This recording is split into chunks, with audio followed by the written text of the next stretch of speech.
به والأرحام إن الله كان عليكم رقيبا يا أيها الذين آمنوا اتقوا الله وقولوا قولا سديدا يصلح لكم أعمالكم ويغفر لكم ذنوبكم ومن يطع الله ورسوله فقد فاز فوزا عظيما أما بعد فإن خير الحديث كتاب الله وخير الهدي هدي محمد صلى الله عليه وسلم وشر الأمور محدثاتها وكل محدثة بدعة وكل بدعة ضلالة وكل ضلالة في النار أعوذ بالله من الشيطان الرجيم بسم الله الرحمن الرحيم إن الذين يحبون أن تشيع الفاحشة في الذين آمنوا لهم عذاب أليم في الدنيا والآخرة والله يعلم وأنتم لا تعلمون الحمد لله যাবতীয় প্রশংসা গুণগান তারিফ সে মহান রব্বুল আলামিনের জন্য যে আল্লাহ সুবহানাহু ওয়া তাআলা আমাদেরকে দীর্ঘ এক সপ্তাহ পরে আবার জুমার মসজিদে সুস্থ অবস্থায় আসার তৌফিক দান করেছেন। সেই মহান রব্বুল কারীমের শুকরিয়া আদায় করে আমরা সকলে অন্তরের অন্তঃস্থল থেকে কালিমাতুশ শুকর আদায় করি আলহামদুলিল্লাহ। দরুদ ও সালাম বর্ষিত হোক আমাদের মানবতার মুক্তির দূত সাইয়্যিদুল মুরসালিন হামিদুল মাজিদ। আল্লাহুম্মা বারিক আলা মুহাম্মাদ ওয়া আলা আলি মুহাম্মাদ কামা বারাকতা আলা ইব্রাহিম ওয়া আলা আলি ইব্রাহিম ইন্নাকা হামিদুম মাজিদ। আলহামদুলিল্লাহ। সম্মানিত উপস্থিতি মুসলিয়ানে কেরাম, আমরা বর্তমান সময়ে যে জিনিসটি আমাদেরকে সবচেয়ে বেশি ব্যথিত করে, আঘাত করে, এমন একটি দুঃখজনক নেক্কারজনক কর্মকাণ্ডকে নিয়ে আমরা আলোচনাটা সাজিয়েছিলাম। তো গত সপ্তাহে আমরা তার কিছু আংশিক আলোচনা করেছি। বাদ্যযন্ত্র, ঢোল, তবলা, হারমোনিয়াম যেগুলো বলছিলাম, এগুলোর কুফল, খারাপ প্রভাব, এর থেকে বেঁচে থাকার উপায় কি, বেঁচে থাকলে আমরা কি পুরস্কার পেতে পারি, এই সংক্রান্ত আলোচনাটি আজকে আমরা এই সংক্ষিপ্ত সময়ে শেষ করার চেষ্টা করব। ওমা তৌফিক ইল্লা বিল্লাহ আলাইহি তাওয়াক্কালতু ওয়া ইলাইহি উনীব। সম্মানিত উপস্থিতি, যাদের জন্য আমরা আলোচনাটা সাজিয়ে থাকি বা দীর্ঘ এক সপ্তাহ গবেষণার পরে যাদেরকে উদ্দেশ্য করে আমরা আলোচনাটা উপস্থাপন করার ইচ্ছা পোষণ করি, তাদেরকে আমরা একেবারে জামাতের 2-4-5 মিনিট আগে পাই। শুরুতে যারা মসজিদে আসেন, আমি আশা করি প্রত্যেকটা মসজিদে তারা জামাতের আজানের আগেই চলে যান বা জামাতের আগেই উপস্থিত হন, আমি আশা করি এটা। সেই সমস্ত মানুষগুলি জুমার দিনে আগে আগে চলে আসেন, কিন্তু যাদের বক্তব্যগুলো শোনা দরকার তাদের সবার আগে আসা দরকার জুমার দিনে। কিন্তু আসলে আল্লাহ সুবহানাহু ওয়া তাআলা তাদের অন্তরে সিলমোহর মেরে দিয়েছে, যার কারণে জুমার পরেও তারা বিভিন্ন দুনিয়াবী কর্মকাণ্ডের সাথে জড়িত। তো এই অবস্থায় যদি গত সপ্তাহে আমরা যেটা অনুভব করেছি, ভূমিকম্প সারা বাংলাদেশ ব্যাপী বর্তমান চলছে, সারা বিশ্বব্যাপী, আল্লাহ সুবহানাহু ওয়া তাআলা একটি হাদিসের মাধ্যমে আমাদের জানিয়ে দিয়েছেন। সেই হাদিসটি আমরা আপনাদের শুধু স্মরণ করে দিতে চাই। সেটি হচ্ছে যে আল্লাহ সুবহানাহু ওয়া তাআলা বলছেন যে আমি পৃথিবীতে যত দিন দিয়েছি, অর্থাৎ শনি, রবি, সোম, মঙ্গল, বুধ, বৃহস্পতি, শুক্র, এর ভিতর সবচেয়ে উত্তম দিন হচ্ছে কোন দিন? শুক্রবার দিন। ফিহি খুলিকা আদম, এই শুক্রবার দিনে আদম আলাইহিস সালাতু ওয়াস সালামকে সৃষ্টি করা হয়েছে। ওয়াফিহি কুবিদ, আর এই দিনেই হযরত আদম আলাইহিস সালামের মৃত্যু হয়েছে। ওয়াফিহি নাফখা, আর এই শুক্রবার দিনে শিয়ায় ফুক দেওয়া হবে।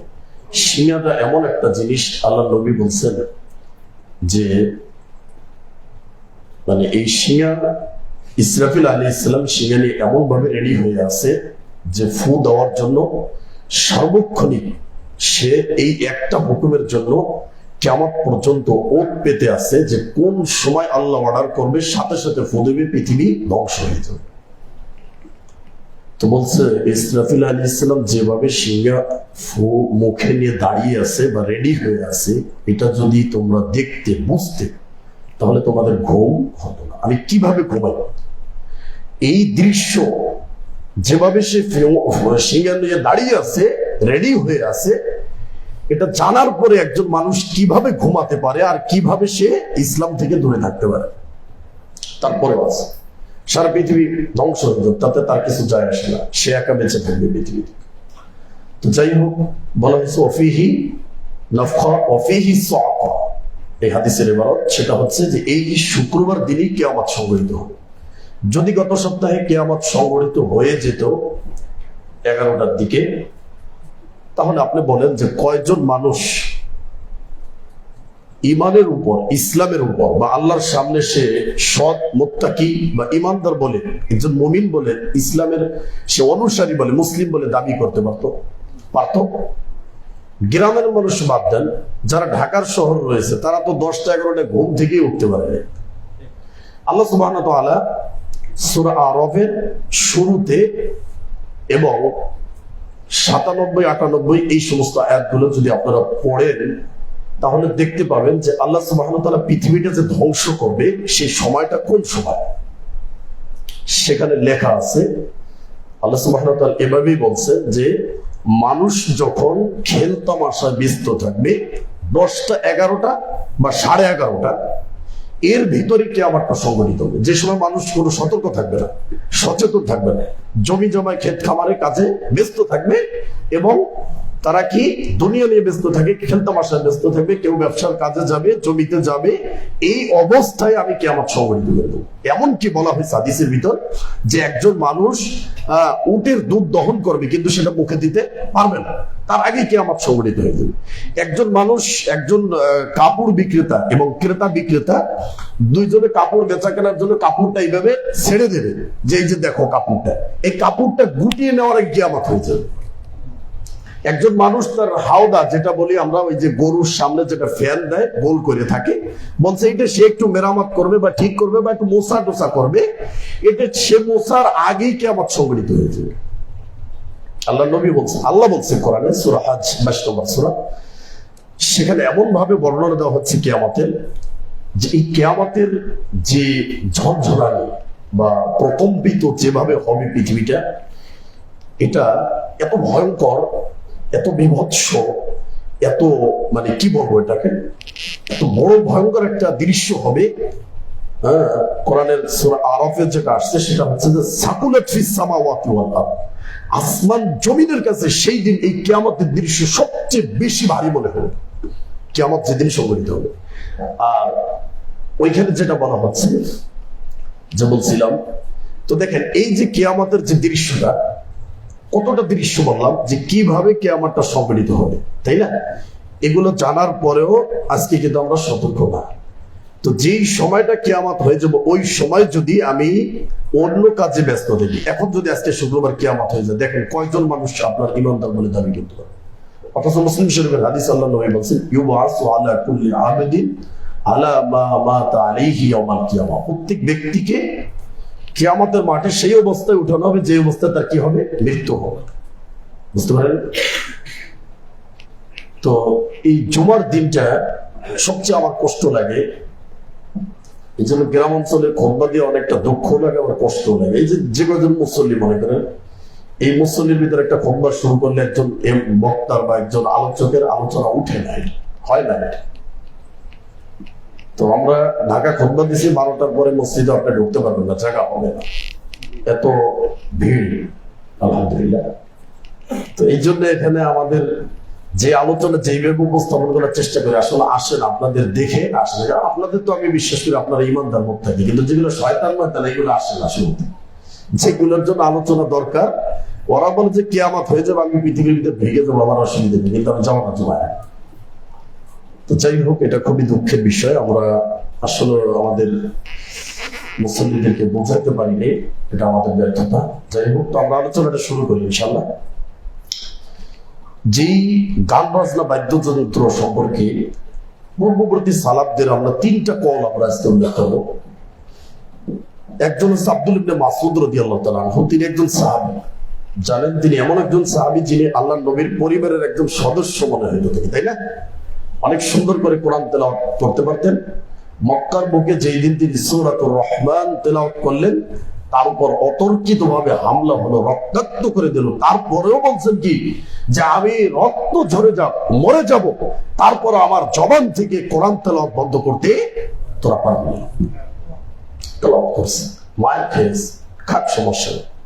উনি বলতেছেন আল গিনাউ ইউমবিতুন নিফাক ফিল কলবি। বলছে গান বাজনা বাদ্যযন্ত্র এগুলো মানুষের অন্তরে নেফাকি তৈরি করে, মুনাফিকি তৈরি করে, অন্তরটা কলুষিত করে। কিভাবে? উনি বলছে যে কামা ইউনবিতুল মাউ আল বাকাল।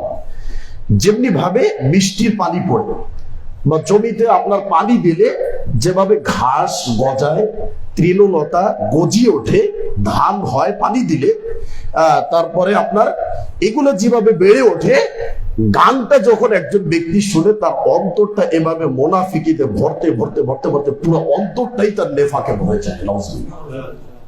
আব্দুল ইবনে মাসউদের কথা এটা। বিশিষ্ট তাবি হাসান আল বসরি রাহিমাহুল্লাহ তিনি একটি কল নিয়ে আসছেন। তিনি বলছেন যে লা ইয়াজতামিউল গিনা ওয়া মুহাব্বাতুল কোরআন। বলছে একজন ব্যক্তি গান শুনবে আর সে কোরআন তেলাওয়াত শুনবে, বা কোরআনের প্রতি মহব্বত, দ্বীনের প্রতি মহব্বত, ইসলামের প্রতি ভালোবাসা, নবীর প্রতি ভালোবাসা, আল্লাহর প্রতি ভালোবাসা আর গান, এই দুটো জিনিস একত্র হয় না কখন। উনি বলছেন এই কথাটা, বলছে ফি সাদরি ওয়াহিদিন, একজন ব্যক্তির অন্তরে এই দুটো একত্রিত হবে না। যে গান শুনবে তার অন্তর থেকে ইসলাম বের হয়ে যাবে, নবীর ভালোবাসা বের হয়ে যাবে, আল্লাহর প্রতি ভালোবাসা বের হয়ে যাবে, তার অন্তরে কোনো ইসলাম থাকবে না। আবার যে গান থেকে বিরত থাকবে তার অন্তরটার ভিতরে এগুলো সব কি হবে? জমা হবে, থাকবে। তো দেখেন গানের সাথে কি সম্পর্ক দিয়েছে, কোরআনের সাথে সাদৃশ্য দিয়েছে, কোরআনের সাথে সম্পৃক্ত করছে। গান শুনবে আর ওই ব্যক্তির অন্তরে ইসলাম থাকবে, সে কোরআন পড়বে, কোরআন শুনতে পারবে, এটা কখনো হতে পারে না। অর্থাৎ গান আমাদেরকে যে কোনো মূল্যে, যে কোনো গান, বাংলাদেশের কোনো গান চলবে না। হ্যাঁ, যেই গানে বাদ্যযন্ত্র নাই, যেই গানের ভিতর শিরকি বাক্য নাই, যেই গানের ভিতর একজন প্রেমিকাকে নাচিয়ে নিজের দিকে মাতাল করা, পাগল করার মতো কোনো বাক্য নাই, সেই গান আপনি খেতে পারেন, কোনো অসুবিধা নেই। কিন্তু যেই গানের ভিতর শিরকি বাদ্য রয়েছে, আর অধিকাংশ গান কেন গাওয়া হয় বলেন? বাংলাদেশের একজন শিল্পী ধরেন মনির খান গান গায়। মনির খান কি জন্য গান গায় বলেন? সব বিরহের গান গায়। কেন? প্রেম করে সেক খাইছে এই জন্য, তাই না? অধিকাংশ গানের ভিতর দেখবেন যে একজন তার প্রেমিককে কিভাবে নিজের প্রতি আকৃষ্ট করা যায়, এই জিনিসটাই ফুটিয়ে তোলা হয়, ঠিক কিনা বলেন? আর যেগুলো বাউল গান আর পালা গান এগুলো আছে, আপনারা যারা মুরব্বী আছেন, জীবনে যা শুনছেন কান ধৈর্য তবা পড়েন, ঠিক আছে? বাউল, বাউল এমন একটা শব্দ, এটা আরবির শব্দের অর্থ হয় পেশা। পেশা বোঝেন? মানে আমরা যেটা বাথরুমে আর কি করি, এটা আর কি পেশা, বাউল। এই বাউল শিল্পী বাউল গান দিয়ে সারা, এটা নাকি আপনার কি বলে, পল্লী গীতি না কি বলে এটাকে, মানে গ্রামের সংস্কৃতি, তাই না? গ্রামের সংস্কৃতি মানে ইসলাম থেকে বড় সংস্কৃতি আপনার বাউল গান, তাই না? আর বাউলের দরবারে সমস্ত শয়তান, যেটি আপনার নামাজের সাথে সম্পৃক্ততা নেই, কোরআন হাদিসের সাথে সম্পৃক্ততা নেই, মেয়েরা সেখানে দেখছি একবারে স্পষ্ট প্রকাশ্যে সেজদা দিচ্ছে। বাউলের বাবাকে সেজদা দিয়ে তারপরে গান শুরু করে। ও কারো বউ না, কারো স্ত্রী না, কারো মেয়ে না, ওর শরম লজ্জা ঘেন্না কিচ্ছু নাই। আবার বাউল কত খুশি, একেবারে আমাকে সেজদা, এত বড় বড়, ওদেরকে যে কাফের মনে না করবে সে সবচেয়ে বড় কাফের। সারা পৃথিবীর যত বাউল ফাউল রয়েছে, সব লালন ফালন যা রয়েছে, সবগুলো কাফের, মুশরিক, বেঈমান, ইসলামকে হাসি তামাশার পাত্র বানিয়ে দিয়েছে। আল্লাহ রাব্বুল আলামিন বলেছেন, ইয়া আইয়ুহাল্লাযীনা আমানু লা তাত্তাখিযুল্লাযীনা ইত্তাখাযু দীনাকুম হুজওয়ান ওয়া লা'iবান মিনাল্লাযীনা উতুল কিতাবা মিন ক্বাবলিকুম ওয়াল কুফফারা আউলিয়া। যারা তোমাদের দ্বীন ধর্ম নিয়ে খেলতামাশা করে, কোরআন নিয়ে ব্যঙ্গ করে, কোরআন নিয়ে ঠাট্টা বিদ্রুপ করে, এদেরকে যদি তোমরা বন্ধু হিসেবে গ্রহণ করো তাহলে জেনে রাখো তোমাদের খবর আছে। ওয়াত্তাকুল্লাহ ইন কুনতুম মুমিনিন। আল্লাহ বলছে যদি ঈমানদার হও তাহলে আল্লাহকে ভয় করা, ওদেরকে প্রতিরোধ করো, যেখানে পাবে সেখানে লাথি, ওদেরকে কোনো কথা নেই। বাংলার জমিনে কোনো বাউল ফাউলের ভূমি না, এটা ওলি আউলিয়ার জমি, এটা কোরআন সুন্নাহর দেশ। এখানে শুধুমাত্র কোরআন আর সুন্নাহর কথা চলবে। আপনি দেখবেন একটা সময় এমন ভাবে আসবে, আমি বলে যাচ্ছি দেখি, যদিও মারা যেটা মিলেই নেন, দেখবেন এমন সময় আসবে যখন সমস্ত বাংলার মানুষরা, সারা পৃথিবীর মানুষ কোরআন এবং সুন্নাহর নিচে আসতে বাধ্য হবে। কারণ আপনি মাজার বলেন, যত ধরনের ভণ্ড তরিকা রয়েছে, তাদের ব্যক্তিগত খানকা রয়েছে, স্বার্থ রয়েছে, সেখানে নারী পুরুষের একাকার মিলন চলছে দিন রাত 24 ঘন্টা, নষ্টামি ভণ্ডামি আর যাত্রা গান আর পালা গান, আর সেখানে আপনার গাঁজাখোরদের আড্ডা চলছে, সেখানে বাদ্যযন্ত্র হার তবলা বাজছে, ঠিক কিনা বলেন? কিন্তু একমাত্র যারা কোরআন এবং সুন্নাহকে অনুসরণ করে তাদের কোনো পার্সোনাল খানকা নাই। সে যে ঘরনার হোক, সে হানাফি হতে পারে, সে শাফি হতে পারে, সে মালিকি হতে পারে, সে হাম্বলি হতে পারে, কিন্তু সে একজন মুসলিম বলে দাবি করে সে কোরআন সুন্নাহ মানবে। হানাফি বলে কি সে কোরআন সুন্নাহ মানবে না? অবশ্যই মানবে সে। অতএব একদিন এই বাংলার জমিন কিসের জমিন হবে বলেন? কোরআন সুন্নাহর জমিন হবে। আর আপনি যদি কোরআন এবং হাদিস অনুযায়ী চলার চেষ্টা করেন, এর থেকে স্বচ্ছ নিরেট ধর্ম পৃথিবীতে আর নেই। যেটা আল্লাহর নবী বলছেন যে আমি যে ধর্ম তোমাদেরকে দিয়ে যাচ্ছি, সে ধর্মের দিনও যেমন রাতও তেমন।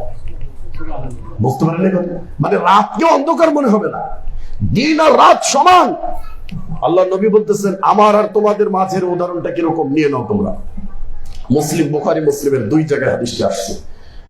আর সেখানে আগুনের পোকাগুলো আসতেছে, তো বারবার পোকাগুলোকে নিষেধ করা হচ্ছে যে পোকা যাতে না আসে, তাই না? আমরা কত চেষ্টা করি, তারপরেও কিন্তু পোকা সেখানে যাচ্ছে। তো পোকাগুলো যাওয়ার পরে কি হবে? পোকাগুলো বেঁচে থাকবে?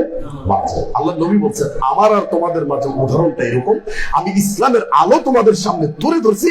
এই যে কোরআন, এই যে হাদিস, এটা স্বচ্ছ দিন, এটা যদি তুমি লালন করতে পারো তোমার জন্য জান্নাত। কিন্তু তোমরা ডানে বামে এদিক সেদিক চতুর্দিকে তোমরা যাচ্ছ, আর আমি তোমাদের কোমর ধরে টেনে রাখছি, কিন্তু তারপরেও তোমরা সেই আগুনের ভিতর দিয়ে ঝাঁপ দিচ্ছ। বুঝতে পারেন? হাদিস বুখারী মুসলিমের হাদিস, আমার গল্প না এটা। সম্মানিত উপস্থিতি, তো আরেকজন এই বর্তমান সময়ের 700 আনবাদ্য যন্ত্র, এটাকে বলা হচ্ছে বারিদুজ জিনা, মানে জিনার বার্তা, জিনার দূত। মানে গান যে গাইবে, গান যে শুনবে, গানের আসরে যারা বসবে, এদেরকে একসময় জেনা পর্যন্ত পৌঁছে দিবে। 700 আগের হিজরি মানুষ, তিনি বলে গেছে এই কথা। আরেকটা বলছে ওয়ামাফসাদাতুল লিল কলবি, আর এই গান বাজনা বাদ্যযন্ত্র মানুষের অন্তরটাকে নষ্ট করে দেয়। তারপরে উনি বলছে ওয়ামানবাতুন নিফাক ফিহি, আর এই গানের মাধ্যমে মানুষের অন্তরে নেফাকি, মুনাফিকি তৈরি হয়। আর মুনাফিকের জন্য কি বলছে আল্লাহ নবী? আল্লাহ কি বলছেন? ইন্নাল মুনাফিকিনা ফি দারকিল আসফালি মিনান নার, জাহান্নামে তো যাবেই যাবে। জাহান্নামের একেবারে সর্বনিম্ন নিকৃষ্ট, একেবারে নিচের স্তরে থাকবে। উপস্থিতি, যে কোরআনের আয়াতটা আমরা বলছিলাম, সূরা নূর 24 নম্বর সূরা 19 নম্বর আয়াত, যে যারা মুমিনদের মাঝে অশ্লীলতা ছড়িয়ে দেওয়াকে পছন্দ করে। তো একটা মুসলিম সমাজে এই যে দেখেন, গতকাল কেউ গান শুনেছে, কত ভালো লাগে, গান শুনতে ভালো লাগে না? ভালোই তো লাগে। বুঝতে পারেন? আসলে আমরা মুসলমান হইতে পারি না। যদি প্রকৃত মুসলমান হইতাম, নবীকে ভালোবাসতাম, কোরআন সুন্নাহ, আমরা কোরআন সুন্নাহ আর নবীকে ভালোবাসা বুঝি এখন কি? যারা বুকে হাত বাঁধে এরা মনে করছে যে আমরা নবীর সুন্নাত সব পালন করছি, যারা আমিন বলে বলছে যে আমরা ইচ্ছিলাম সব পালন করতেছি, তাই না? আর যারা এটা না করে তারা বলছে যে আমরা কিছুই পালন করি না। এইখানে সীমাবদ্ধ করে দিয়েছেন ইসলাম, বুকে হাত বাঁধা আর আমিন বলা এইখানে, তাই না? ইসলাম কি এইখানে? ইসলাম ব্যক্তিগত জীবনে, পারিবারিক জীবনে, সামাজিক জীবনে, রাষ্ট্রীয় জীবনে, ব্যবসায়িক কোন ক্ষেত্রে ইসলাম নাই বলে? আপনি রাজনীতি করবেন, আল্লাহ নবী রাজনীতি করেন? আল্লাহ নবী বিশ্বকে পরিচালনা করেন? তো কোথায় আপনি যাবেন? আপনি রাজনীতি নিতে পারবেন না রসুলের থেকে? খুঁজেন না, আপনি জানেন না ইতিহাসটাই। সম্মানিত উপস্থিতি, তো বলছে যারা এতে ইমানদার সমাজে, দেখেন আমরা যদি সত্যিকার ইমানদার হইতাম আর রাসূল এবং কোরআনকে যদি আমরা ভালোবাসতে পারতাম, তাহলে আমাদের সমাজে কোনোভাবে এই ধরনের বাদ্যযন্ত্র, গানের আসর বসতো না। প্রয়োজনে বাড়িতে হালাকার ব্যবস্থা হবে, আমাদের মা বোনদের দিন শিক্ষার ব্যবস্থা হবে। 40 থেকে 50 বছরের বুড়ি হয়ে যাচ্ছে, এখন পর্যন্ত একদিনও কোনো একটা আলোচনা বা কোরআন এবং হাদিসের 1 মিনিটের জন্য সে জ্ঞান শোনার সময় হয়নি। কোন ভাগ্যবান পুরুষটা এখানে আছেন বলতে পারবেন যে আমার স্ত্রী সারাদিন ওয়াজ শুনে, কোরআন তেলাওয়াত শুনে? ইসলাম সম্পর্কে একেবারে অজ্ঞ আপনার স্ত্রী চাই দেখেন, যার কারণে আপনার সন্তান অমানুষ হচ্ছে, আপনার সন্তানই সমাজের ভিতরে গানের আয়োজন করতেছে। আর ওখান থেকে যত জন্ম প্রজন্ম হবে তারা তার থেকেও নিকৃষ্ট আদর্শ করে পরিণত হবে। তাদের চরিত্র এমন হবে যে কুত্তায় দেখে তাদেরকে পেশাব করে দেবে তাদের, বুঝতে পারেন? এরকম নিকৃষ্ট মানের হয়ে যাবে, সেই সময় আসতেছে। আমরা মনে করেছি গান একটু শুরু বলা মানে একটু আনন্দ ফুর্তি করবে, বাদ্যযন্ত্র এদের একটু মনোরঞ্জনের জন্য, এতে যে কি হয় আপনি এটা বোঝেন না। গান একটু শুনুক বলা মানে তাতে কি হবে? এই হলো আমাদের এইবার একটু শুনুক। অথচ আল্লাহ নবী বলছেন মান রাআ মিনকুম মুনকারান ফালইউগাইয়িরহু বিয়াদিহি, যেখানে অন্যায় দেখবে হাত দিয়ে তুমি বাধা দেবে, তুমি ঈমানদার, তুমি মুসলিম, তুমি বিল হারব। বুখারী শরীফের হাদিস। আল্লাহ নবী বলছেন যেই ব্যক্তি আল্লাহর কোন ঈমানদার মুমিন ব্যক্তির দিকে তেড়ে আসবে, ওর পা আমি পঙ্গু করে দেবো, প্যারালাইসিস অবাস করে ঘরে বসিয়ে রাখবো। যে হাত তোমার দিকে আসবে সেই হাত আমি বাঁকা করে পঙ্গু করে ভেঙে দেবো। তুমি ভয় পাও করো, তুমি সব কাজের আদেশ করো, হাত দিয়ে বাধা দাও। ফাইল্লাম ইয়াস্তাতি' ফাবিকলবি, অন্তর দিয়ে ঘৃণা করতে হবে। ঘৃণা, ঘৃণা এটা নিকৃষ্ট, গুরুর চেয়ে নিকৃষ্ট। শুকুর বানর গাদা খচ্চর মরে থাকলে যেভাবে গন্ধ আসে, এই গান বাজনা বা আপনার ইসলাম বিরোধী কোনো কাজ দেখলে ওটাকে ঘৃণার পাত্র হিসাবে আপনাকে দেখতে হবে, সেফ ফেলতে হবে, ঘৃণা করে তারপর ওদের হেদায়েতের জন্য আল্লাহর কাছে তওবা করতে হবে, দোয়া করতে হবে যে আল্লাহ ওদেরকে তুমি হেদায়েত দাও। আর যদি হেদায়েত না থাকে ওদের সহ ওই গান বাজনা সরঞ্জাম সহ ওদেরকে ডাবাই দাও তুমি। এই দোয়া করতে হবে, আগে হেদায়েতের দোয়া করবে। কারণ ওইরকম যখন গান বাজনার সরঞ্জাম নিয়ে এক জায়গায় ডাইবে যাবে নিচে, তখন ঠিক হবে। মানে ওরা চাইতেছে যে আল্লাহ এসে তারপর শাস্তি দিয়ে দেখিয়ে দেবে, এটা চাচ্ছে ওরা, দিবে, অপেক্ষা। সবচেয়ে দুর্বল ইমানের পরিচয় এটা। এখন যারা আমরা হাত দিয়ে বাধা দিতে পারি না, জবান দিয়ে বলতে পারি না, অন্তরেও ঘৃণা করতে পারি না, তারা কোথায় আছে বলেন? আপনারা ফতোয়া দেন, কোথায় আছে তারা? আছে ইমানের ভিতর, ইসলামের ভিতর আছে? আল্লাহ নবী বলেছেন অন্তর দিয়েও যদি ঘৃণা না করে তাহলে সে ইমানদারের ভিতর থাকবে না। অন্তর দিয়ে ঘৃণা করলে সেটাকে বলেছে ওয়াযালিকা আদআফুল ঈমান, ইমানের সবচেয়ে একেবারে দুর্বল ব্যক্তি এই ব্যক্তি, যার কি নাই? রক্ত নাই শরীরে, যার মাংস নাই, যে একেবারে শুকিয়ে গেছে, হাড্ডি গুড্ডি লেগে গেছে, চামড়া ভাঁজ পড়ে গেছে, দুর্বল, দাঁত পড়ে গেছে, এই ব্যক্তির। কারণ যে যুবক, যার শক্তি আছে, যার রক্ত আছে, যার মাংস আছে, যার রক্ত মাংস হালাল উপার্জনে বেড়ে উঠছে, সেই ব্যক্তির সামনে ইসলাম বিরোধী কোনো কাজ হবে আর সেই ব্যক্তি চেয়ে চেয়ে দেখবে, এমন ইমানদার সমাজে থাকার কোনো কি নেই। ওই খেতে যে বাড়ি বানাই থাকতে হবে যেখানে হিন্দুরা থাকে, অমুসলিমরা থাকে, সেটা মুসলিম সমাজে থাকলে কোনো অন্যায় হতে পারবে। আল্লাহ নবী হাদিসের ভিতর উদাহরণ দিয়েছে, শোনো, তুমি অন্যায় দেখে অন্যায় প্রতিবাদ করো না, ঠিক আছে? একটা উদাহরণ শুনে নাও। তোমরা কিছু মানুষ সফরে বের হয়েছে, ধরো একটা ট্রলারে করে বা একটা জাহাজে করে, তাই না? তো জাহাজে করে গেছো, উপরে কিছু মানুষ রয়েছে, নিচে কিছু মানুষ আছে। শুনেন ভালোভাবে, উপরে কিছু মানুষ, নিচে কিছু মানুষ। এখন পানি খাওয়ার যে ব্যবস্থাটা সেটা কোথায় আছে? উপরে। কোথায়? নিচের মানুষ বারবার এদেরকে ডেগাইয়া হেঁটে উপরে যায় পানি খাওয়ার জন্য। এতে উপরের মানুষের একটু কি হয়েছে? কষ্ট হয়, যে নিচ থেকে বারবার পানি খাওয়ার জন্য আসে। তা ওরা আগেই করছে কি, নিচে ফুটা বানানোর চেষ্টা করছে যে উপরে আর যাবো না, নিচেই ফুটা বানাবো, এখান থেকে পানি উঠবে, খাবো। এখন যদি উপরে মানুষ মনে করে যে থাক, ওরা ফুটা পানি নিচেই খাক, অসুবিধা নেই, তাহলে সবাই বেঁচে যাবে নাকি সবাই মরে যাবে, ধ্বংস হয়ে যাবে? বুঝতে পারেন? এটা হচ্ছে সৎ কাজের উদাহরণ, যে সৎ কাজের আদেশ করতে হইব, অসৎ কাজ থেকে নিষেধ করতে হইব। একজন মানুষ অন্যায় করবে, সেটা দেখেও যদি আপনি মুখ বুঝে থাকেন, শাস্তি যখন আসবে সবাইকে নিয়েই ধ্বংস করে দেবে। তো ভূমিকম্প কেন হচ্ছে? এই বাদ্যযন্ত্র, গান বাজনার কারণে। তো দেখেন একটা হাদিস, আল্লাহ নবী বলছেন লাম তাজহারিল ফাহিশাতু ফি কওমিন কাত্তু হাত্তা ইউলিনু বিহা ইল্লা ফাশা ফীহি মুত্তাউন। আল্লাহর নবী বলছেন কোন কওমের ভিতর বা কোন এলাকায় কোন গ্রামে যদি অশ্লীলতা প্রকাশ্যভাবে ছড়িয়ে পড়ে, তাহলে ওই সমাজের ভিতর, ওই দেশের ভিতর, ওই জাতির ভিতর, ওই পরিবারের ভিতর, ওই ব্যক্তির ভিতর, বা যেখানেই বলেন আপনি, বা ওই গার্মেন্টসের ভিতর বলতে হবে, গার্মেন্টসের ভিতরে বেশি অশ্লীলতা ছড়ায়, তাই না? তো আল্লাহ নবী বলছেন যে তাদের ভিতর আমি ব্যাপক আকারে মহামারী দিয়ে দেব। কোথায়? যেখানে অশ্লীলতা, যেই সমাজে, তখন গান বাজনা, মেয়ে এনে নাচানো আর নাচ, এগুলো অশ্লীলতা না, তাই না? এগুলো সওয়াবের কাজ, তাই না? একজন মেয়ে কাইনা নাচাইলে একটা ওমরার সওয়াব হবে, তাই না? এরকম হাদিস আছে। তা কিসের সওয়াব হবে বলে?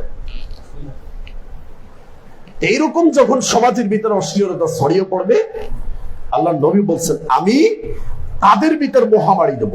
তাহলে বলেন যারা গান শোনে তাদের সংখ্যা বেশি, না যারা শোনে না এদের সংখ্যা বেশি? যারা শোনে না এদের সংখ্যাটা বেশি ধরে, যারা শোনে এদের সংখ্যা কম। এই কম শ্রেণীর কারণে আমরা বেশি শ্রেণী সবাইকে একসাথে ধ্বংস করা হবে, এবং এমন রোগ দেবে, সেই রোগ ওর ভিতরে আসবে, আমার ভিতরে আসবে। বুঝতে পারেন না? এমনও হতে পারে যে ও গান শুনে বা গানের ব্যবস্থা করে ও চলে গেছে, মনে করে শরীয়তপুর বসে গান শুনছে, এখন চলে গেছে কোথায়? সিলেট। তাহলে এইখানে গান শুনে এইখানে পাপ আল্লাহর পক্ষ থেকে গজব নাজিল করে দিয়ে ও চলে গেছে কোথায়? সিলেট। আর আমরাই মহামারীতে ভুগতেছি। এখন ওকে কি ধৈর্য আনা দরকার না? কই আলেন না তো। সম্মানিত উপস্থিতি, তো আল্লাহ নবী বলছেন ওয়াল আউজা, আর এমন রোগ আমি দিব। শুনেন ভালোভাবে, কান করে শুনেন। আল্লাহ নবী বলছেন ওয়াল আউজা, এমন রোগ আমি দেব আল্লাতী লাম তাকুন মাযাত ফি আসলাফিহিম আল্লাযীনা মাযাউ। অর্থাৎ এমন রোগ আমি তাদের ভিতর দিব, তাদের 14 পুরুষের ভিতর এই রোগের নাম তারা শুনে, তার বাপ দাদা পরদাদা 14 গোষ্ঠীর ভিতর তার কোনো এই রোগ ছিল না। তার ভিতরে একটা হয়েছে কি? করোনা ভাইরাস, তাই না? কত করোনা সামনে অপেক্ষা করতেছে, একটু অপেক্ষা করে। আল্লাহ শাস্তি দিতে পারে না এটা মনে করছেন, তাই না? মানে আল্লাহ শাস্তি দিতে পারে না, তাই আল্লাহ নবী দোয়া করছেন এই ওসিলায় বেঁচে আছে। তা না হলে আমাদের যে পাপ, প্রতিনিয়ত আল্লাহর পক্ষ থেকে গজব যদি নাজিল হয় সরাসরি, তাতেও মন ভরে না। যদি আমরা শাস্তি দেওয়ার ব্যক্তির ভিতরে, বুঝতে পারেন এই কথা? আমরা সামান্য একটু অন্যায় হলে আমরা কোনোভাবে টিকতে পারি না, তাই না? আর সারা পৃথিবীর মানুষ এত অন্যায় করে, আল্লাহ কিভাবে সহ্য করে? আল্লাহ কত ধৈর্যশীল, বুঝতে পারেন? কিন্তু শাস্তি কিন্তু হবে, এটা নিশ্চিত থাকে। শাস্তি যে হবে না এটা না কিন্তু। তাহলে আল্লাহ নবী বলছেন যে যদি কোন সম্প্রদায়ের ভিতর বা কোন জাতির ভিতর যদি অশ্লীলতা, গান বাজনা, বাদ্যযন্ত্র এগুলো যদি ছড়িয়ে পড়ে, আমি তাদেরকে মহামারী দিয়ে ধ্বংস করব। আমি তাদেরকে এমন রোগে আক্রান্ত করব যেই রোগ তাদের 14 পুরুষের ভিতর ছিল না। অপেক্ষা করবে। সম্মানিত উপস্থিতি, আবু মালিক আল আশআরী রাদিয়াল্লাহু তাআলা আনহু হতে বর্ণিত, তিনি বলেন রাসূলুল্লাহ সাল্লাল্লাহু আলাইহি সাল্লাম বলেন লা ইয়াকুনুন্না মিন উম্মতি আকওয়ামুন। আল্লাহর নবীর ভবিষ্যৎবাণী শুনেন, হাদিসগুলো শুনে নেবা। আল্লাহর নবী কি ভবিষ্যৎবাণী করে গেছে শুনেন। বলছেন আমার উম্মতের মধ্যে একটা দল বের হবে, ইয়াস্তাহিল্লুনাল হিরা, যারা জেনা বেবিচারকে হালাল মনে করবে, ওয়াল হারিরা, যারা রেশম কাপড় পরিধানকে হালাল মনে করবে, ওয়াল খামরা, মদ জুয়া নেশাদার দ্রব্যকে যারা হালাল মনে করবে, ওয়াল মাআজিফ, আর বাদ্যযন্ত্রর যত সরঞ্জাম রয়েছে এবং গান বাজনা বাদ্যযন্ত্র এগুলোকে যারা হালাল মনে করবে, এইরকম একটা সম্প্রদায় অচিরেই বের হবে। তো যে ব্যক্তি গান বাজনা বাদ্যযন্ত্র বাজায়, ও কি হালাল মনে করে না হারাম মনে করে? বলে হ্যাঁ, হারাম মনে করে নাকি হালাল? কোনটা? হালাল মনে করে। আর যে ব্যক্তি জেনা করে সে কি মনে করে? বড় সওয়াব, ফজিলতের কাজ না। তারপরে যে ব্যক্তি রেশম পরে বা রেশমকে, এখন আমরা বিভিন্ন আইটেমের যে বর্তমান বাজারে কিছু কাপড় বের হয়েছে, একেবারে পাতলা দেখবেন সিল্কের কাপড়, তাই না? একেবারে যেগুলো দেখা যায় সবকিছু, এরকম কিছু কাপড় বের হয়েছে ফ্যাশন, যেগুলো ফ্যাশনের জন্য পরা হয়, যেটা ঢাকার শহরের মানুষ অধিকাংশ সময় পরে, বুঝতে পারেন? সাদা ধুতি আর ওই জামা, হাতে একটা গোল্ডেন কালারের ঘড়ি থাকে, আর জুতা সাদা থাকে, গলায় স্বর্ণের চেন থাকে, কানে দুল থাকে মহিলাদের মতো, বুঝতে পারেনি, হাতে কয়েকটা চুরি থাকে। ও মনে করে যে সারা পৃথিবী ওর নেতৃত্বে চলে। ওই এলাকার কি মাস্টার, রিক্সা খালি কোনোভাবে যাবে, কি করছে, এই হলো ওদের ভাষা। তো এই হচ্ছে আমাদের অবস্থা, যে চার শ্রেণীর মানুষ। এক শ্রেণীর মানুষ হচ্ছে গান বাজনা বাদ্যযন্ত্র নিয়ে ব্যস্ত থাকবে, আরেক শ্রেণীর মানুষ হবে যারা জেনা ব্যভিচারের সাথে জড়িত থাকবে, আরেক শ্রেণীর মানুষ হচ্ছে তারা মদ জুয়া তারপর নেশাদার দ্রব্য। তো বলছে যে যেই জিনিসের বেশি খাইলে মাতলামি আসে, কথা বলছেন, যেই জিনিসটা বেশি পরিমাণ খাইলে মাতলামি আসে বা নেশা সৃষ্টি হয়, ওই জিনিসের সামান্যটাকেও হারাম করা হয়েছে। তো বিড়ি একটা মনে করেন খাওয়া ধরলাম জায়েজ, এক বৈঠকে এক বসায় আপনি 100 বিড়ি খেতে পারবেন? 100 বিড়ি যদি কেউ এক বসায় খায় একসাথে, একটা খাবে আরেকটা, একটা খাবে আরেকটা, তাহলে তার নেশা আসবে না? 100 বিড়ি খেলে যদি নেশা আসে, তাহলে একটা বিড়ি খেলেও কি হবে? নেশা আসবে, 1% হইলেও আসবে। অতএব 1% যদি আসে তাহলে জিনিসটা কি হবে? হারাম। আর আল্লাহ নবী বলছেন যে মুদমিনুল খাম কাআবিদিন ওয়াসানিন, যে ব্যক্তি সর্বদা নেশাদার দ্রব্য পান করলো, ওই ব্যক্তি মূর্তি পূজারীদের সাথে বিচারে মাঠ করবে, সেজন্য মূর্তি পূজা করলো। এটার অনেক ব্যাখ্যা আছে। তো সম্মানিত উপস্থিতি, দ্বিতীয় শ্রেণীর মানুষ শুনেন, আল্লাহ নবী বলছেন, ইবনে আব্বাস রাদিয়াল্লাহু তাআলা আনহু থেকে বর্ণিত, তিনি বলেন, ইন্নাল্লাহা হারামাল খামর ওয়াল মাইসির ওয়াল কুবা, আল্লাহ সুবহানাহু ওয়া তাআলা মনকে ধর্ষণ করবে ফিলিস্তিনে আপনার এই টাকা দিয়ে। আপনি যদি বসে বসে গেম খেলেন যুবক ভাইরা, এই গেমের টাকা ওখানে চলে যায়, ওই টাকা দিয়ে আপনাকেই ধ্বংস করবে তারা। বুঝতে পারেন না? আপনি তো বুঝতে পারবেন না। আপনি করে যান, কিন্তু হিসাব একদিন আপনাকে দিতে হবে যে আপনার এই টাকাটা কোথায় যায়। আপনি যে গেমের পিছে, মোবাইলের পিছে, ফেসবুকে, ইউটিউবে আরো যত ধরনের অশ্লীল বিনোদন জগৎ রয়েছে, এখানে বসে বসে আপনি যে দেখেন এই টাকাটা কোথায় চলে যায়, এটা বিচার মাঠে আল্লাহ দেখাবে। এবং এই টাকা দিয়ে তারা আপনাকে কি পরিমাণ ক্ষতি করছে এটাও আপনাকে দেখাবে। সেই দিন আপনাকে হিসাব দিতে হবে, আপনার 1 টাকার হিসাব আপনাকে ওই দিন দিতে হবে। একজন ছেলে 12-13 বছর বয়স, তার মাসে খরচ আছে 2000 থেকে 1500 টাকা মিনিমাম ধরে, তো এখন ইনকামই করে না। একে 2000-1500 টাকা আপনি ওয়াইফাই লাইনের বিল দেন, আবার এমবি কেনার জন্য দিচ্ছেন, মোবাইল একটা দিচ্ছেন এত বড়, তাই না? ছেলেকে মানুষের মতো মানুষ করছেন, হিসাব দিতে হবে না? তো যেই ছেলে 10 টাকা ইনকাম করতে পারে না, সে 2000 টাকা কিভাবে খরচ করে? এই টাকাটা দেয় কে? আপনি তো দিচ্ছেন। আপনার না দিলে আপনার ঘরে চাউল চুরি করে তারপর ওই টাকা সে ব্যবস্থা করে, আপনার পকেট থেকে চুরি করে। এটা তো আপনিই শিখেছেন। এটা সম্মানিত উপস্থিতি, আল্লাহ স্পষ্ট ভাবে হারাম করছেন কি? মদ জুয়া সমস্ত নেশাদার দ্রব্য। যারা বিড়ি খায় তাদেরকে আমি আগেই বলছি যে বিড়ি খাওয়ার একটা হাদিস, যে না বিড়ি খাওয়া নবীর কোন সুন্নাত, নবীর কোন সাহাবী খেয়েছে, তাবিঈ খেয়েছে, তাবে যারা বিড়ি খায় এখন ঘুমাবে দেখেন, বিড়ি করতে তাকাই দেখেন, যারা বিড়ি খায় সব এখন নিচের দিকে তাকাই নিচ্ছে, একজন করছে, কারণ বিড়ি তারা হাদিসে পাইছে হয়তো যে বিড়ি খাওয়া জায়েজ আছে বা ইসলাম অনুমতি দিয়েছে, নাউজুবিল্লাহ। এরকম কোন হাদিস আছে? নাই। অতএব বিড়ি যে কোনো মূল্যে হারাম। যারা খান তারা বিচার মাঠে দাঁড়াই দেখাইতে হবে, আল্লাহ নবী আপনার উম্মত, আমি এইভাবে বিড়ি খেয়েছিলাম হাদিসের মাধ্যমে, সেই হাদিসটা আল্লাহ নবীকে দেখাইতে হবে, তারপরে জান্নাতে যাবে, তারপরে হাউজে কাউসারে পানি দেবে। তা না হইলে হাউজে কাউসারের পানির বদলে পেশাব দেবে, শয়তানের পেশাব, সেই পেশাব খেয়ে জাহান্নামে সুন্দরভাবে চলে যাবে। বিড়ি আর গালটা কত বড় হবে, বিড়ি ওই দিন আপনাকে খাওয়াইবো, আল্লাহ নবী বলছেন। এরপরে যদি মানুষ খায় কিছু করার নেই। এই হাদিসের ভিতর বলছে কুবা, সমস্ত ধরনের বাদ্যযন্ত্র কে হারাম করছে? আল্লাহ। সবাই বলেন আপনারা, অমনোযোগী আপনারা সবাই আমার দিকে দেখেন, বাদ্যযন্ত্র সব হারাম করছে কে? আল্লাহ। কে বলেন? আমার সৃষ্টিকর্তা। এটা বলেন আপনার বাবারও সৃষ্টিকর্তা। যদি বাজে আর সেটা যদি মুখ বুঝে সহ্য করেন, তাহলে আপনি মুনাফিক, আপনি কাফের, বেঈমান হয়ে আপনি ওই আল্লাহর দরবারে উপস্থিত হতে হবে। নাউজুবিল্লাহ। অর্থাৎ ঈমানের পরিচয় দেন, মুনাফিকের পরিচয় দিয়ে বেঁচে থাকার চেষ্টা করেন না। সম্মানিত উপস্থিতি, আল্লাহ নবী বলেছেন লা তাবিউল কয়না, যত ধরনের নর্তকী, গায়ক গায়িকা, নায়ক নায়িকা যা আছে এগুলো তোমরা বিক্রি করো না। বুঝতে পারেন, অনেকে কম্পিউটার দোকানে লোড দেয়, বিক্রি করে, তাই না? এটা বুঝে একটা বিধানকে পরিবর্তন করার মতো পৃথিবীতে মোহাম্মদ সাল্লাল্লাহু আলাইহি ওয়াসাল্লামের মতো সাহসী এমন ব্যক্তি। মোহাম্মদ সাল্লাল্লাহু আলাইহি ওয়াসাল্লাম যদি আল্লাহর বিধানকে পরিবর্তন করতো, তাও তাকে আল্লাহ গ্রহণ করত না। আল্লাহর বিধান, এটা আল্লাহর বিধান, এটার আশপাশে উচিত হবে। কিন্তু দুনিয়ার মানুষের আজকে কতটা সাহস হয়ে গেছে, তারা আল্লাহর বিধানকে পরিবর্তন করে দিয়েছে। সম্মানিত উপস্থিতি, তো বলছে ওয়ালা তুআল্লিমুহুন্না, আর তাদেরকে শিক্ষা দিও না। কিছু রয়েছে নর্তকীদের নাচিয়ে যে ব্যবসা বাণিজ্য রয়েছে, এই সবগুলো মূল্য গ্রহণ করা কি হারাম।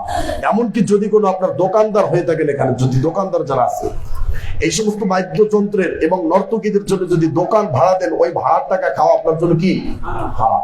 শুনে রাখেন, স্পষ্ট হারাম একেবারে। সম্মানিত উপস্থিতি, সবচেয়ে যে কঠিন হাদিসটা আমরা বলবো, ইবনু আবি দুনিয়া ওনার একটি গ্রন্থ, ওনার একটি বই রয়েছে জাম্মুল মালাহি। আল্লাহর গজব আমাদের উপর মনে হয় এমন একটা গজব অপেক্ষা করতেছে, যেই গজবটা সহ্য করার মতো ক্ষমতা আমাদের নেই। যার কারণে প্রত্যেকটা বড় জিনিসের আগে কিছু কিছু ছোট সংকেত দেওয়া হয়।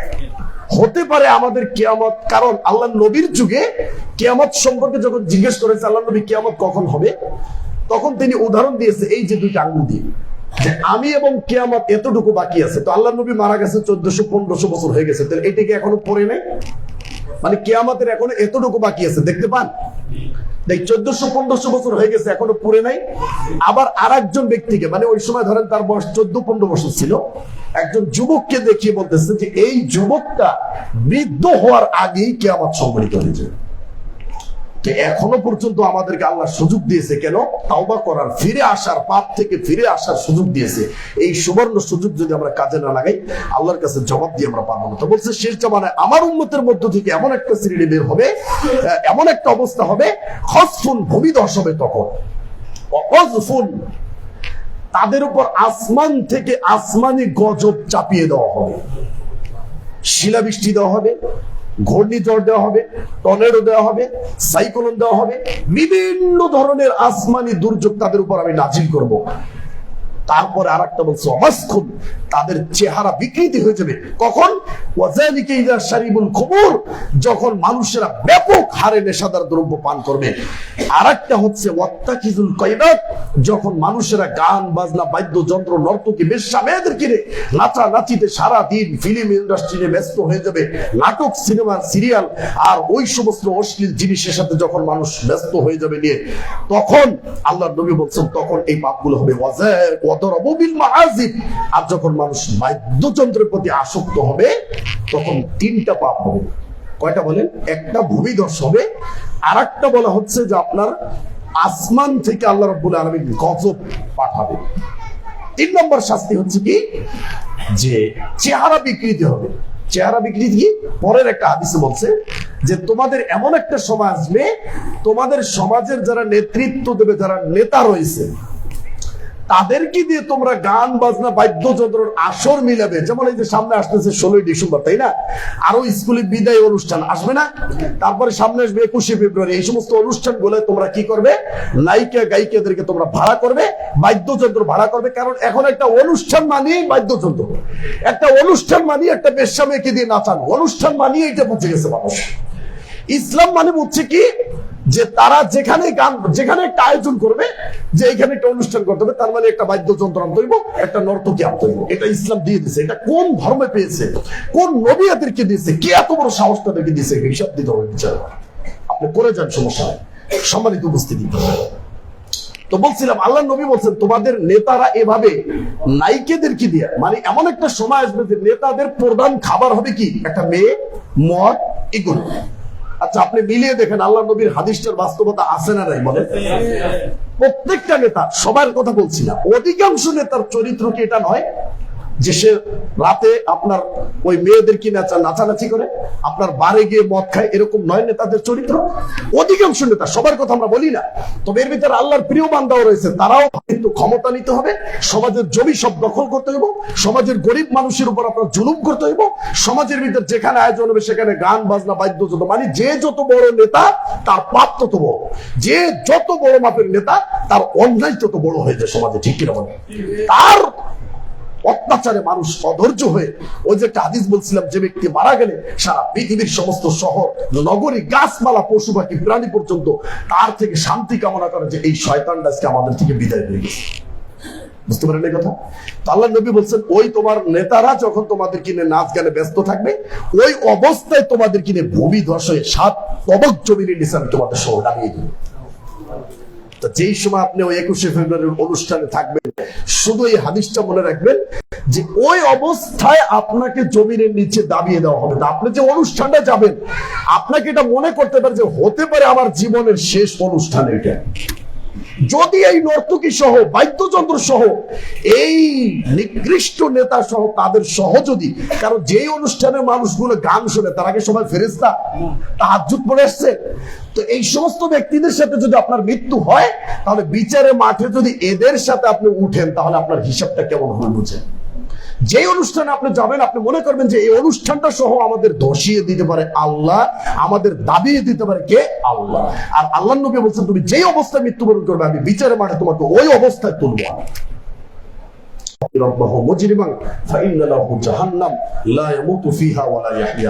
আল্লাহ কোরআনে বলছেন যে যে ব্যক্তি পাপ নিয়ে আমার কাছে উপস্থিত হবে, তার স্পষ্ট ঘোষণা তার জন্য কি?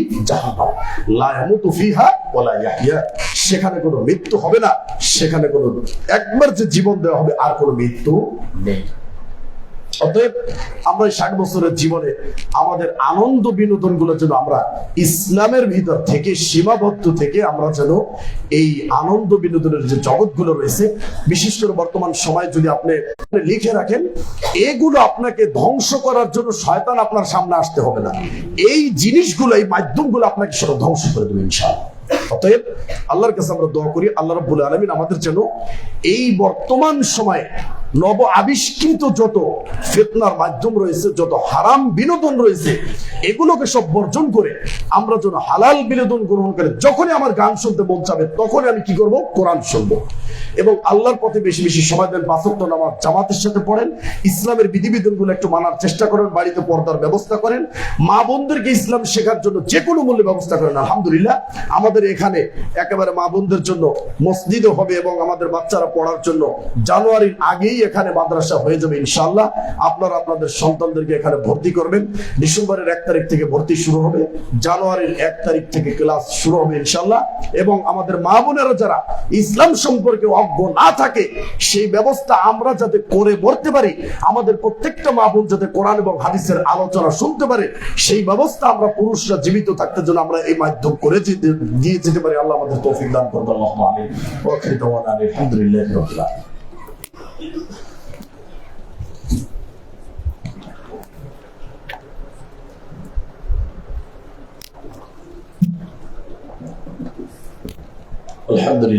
আলহামদুলিল্লাহি রাব্বিল আলামিন ওয়া লা আকিবাতু লিল মুত্তাকিন।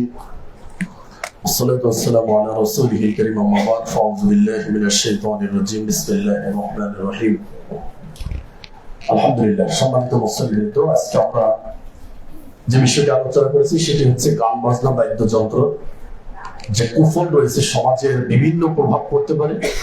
এর কারণে আপনার জমিতে ধান ঠিক মতো হয় না, এলাকার যে গাছগুলো রয়েছে গাছে ঠিক মতো ফল হবে না, বাচ্চাদের আপনাদের এদিকে কড়া বলে, আমাদের এদিকে কাঠা বলে বা শতাংশ বলে, যাই হোক, তো একটু জমিতে অনেকগুলো ধান আল্লাহ দিত, এই বরকতটা এখন চলে গেছে। এখন বড় বড় জমিতেও সেরকম যেমনটা আমরা চাই তেমনটা হয় না। এর কারণ আমাদের পাপের কারণ এগুলো। অতএব ডাব গাছে আগে কত সুন্দর ডাব ধরতো, এখন ডাব ধরে না। আম গাছে আম ধরতো, এখন ধরে না। জাম গাছে জাম হতো, এখন হয় না। এগুলো কেন হয় না? এগুলো আমরা কখনো গবেষণা করি না। তারপর আপনার সমাজের সন্তানগুলো এখন প্রায়ই প্রতিবন্ধী হচ্ছে, সিজারের আপনার মুখোমুখি হতে হচ্ছে। প্রত্যেকটা বাচ্চা এখন হলেই সিজারে চলে যায় আপনার। তারপরে অনেক ধরনের সমস্যা এখন, এগুলো আমাদের পাপের ফলাফল। আমাদের বাচ্চাগুলোর মেধা শক্তি কমে গেছে, বাচ্চারা পড়াশোনা করতে চায় না, মা বাবার কথা শুনতে চায় না, বউ সংসারের কথা শুনতে চায় না, সংসারের ভিতরে খেসখেসি ঝামেলা, স্বামীর কথা শুনতে চায় না বউতে। এইভাবে সংসারটা একটা আগুন আপনার জীবন যাপন করবো। আল্লাহ রাব্বুল আলামিন পরকালের বিনিময়ে আমাদেরকে একটা জান্নাত দান করবে, আমরা সেই আশা করি। আল্লাহুম্মা আমিন। সম্মানিত উপস্থিতি, আমরা আপনাদেরকে আরেকটি অনুরোধ করব, যে কোনো মূল্যে সমাজের এই ধরনের অন্যায়কে আমরা প্রশ্রয় দেব না। যে কোনো মূল্যে ইনশাআল্লাহ আমরা সমাজের অন্যায়গুলোকে বাধা দেওয়ার জন্য প্রস্তুত আছি তো ইনশাআল্লাহ। আল্লাহ আপনাদেরকে কবুল করুক। আল্লাহুম্মা আমিন। সম্মানিত উপস্থিতি, তো আমরা বলছিলাম আমাদের মা বোনদের শিক্ষার ব্যবস্থাটা খুবই জরুরি। আপনারা যে যতটুকু শিখেন আলহামদুলিল্লাহ অনলাইন থেকে শিখতে পারেন, আর মোবাইল থেকে শিখতে পারেন, জুমার খুতবায় আসতে পারেন, ওয়াজ মাহফিলে যেতে পারেন, কিন্তু আমাদের মা বোনরা একেবারে শিক্ষা থেকে বঞ্চিত। এর জন্য আমাদের মা বোনদের শিক্ষার জন্য এবং সালাতের জন্য আল্লাহর নবী তিনি মা বোনদের জন্য, মহিলাদের জন্য তিনি আলাদাভাবে শিক্ষার ব্যবস্থা করতেন। অতএব আমাদের সেই বিষয়ে অগ্রসর হওয়া দরকার। আমরাও আমাদের মা বোনদের শিক্ষার ব্যবস্থা করতে চাই ইনশাআল্লাহ। যদি আমাদের ছাত্র পরিমাণ বেশি হয় আমরা আবাসিক করে দেবো ইনশাআল্লাহ। আপনারা আপনাদের সন্তানদেরকে এখানে ভর্তি করবেন বলে আমরা আশা করি ইনশাআল্লাহ। একটা ভালো মানের প্রতিষ্ঠান এখানে গড়ে তুলুক, সেই দোয়া সবার কাছে আমরা কাম্য। সবাই দোয়া করবেন আল্লাহ যেন এই প্রতিষ্ঠানকে কবুল করে। আল্লাহুম্মা আমিন। প্রতিষ্ঠানের জন্য যারা যেভাবে ত্যাগ তিতিক্ষা পরামর্শ অনুদান দিয়ে সহযোগিতা করতেছেন, আল্লাহ সবার এই সহযোগিতা কবুল করুক। আল্লাহুম্মা আমিন। رب ارحمهما كما ربياني صغيرا رب ارحمهما كما ربياني صغيرا اللهم صل على محمد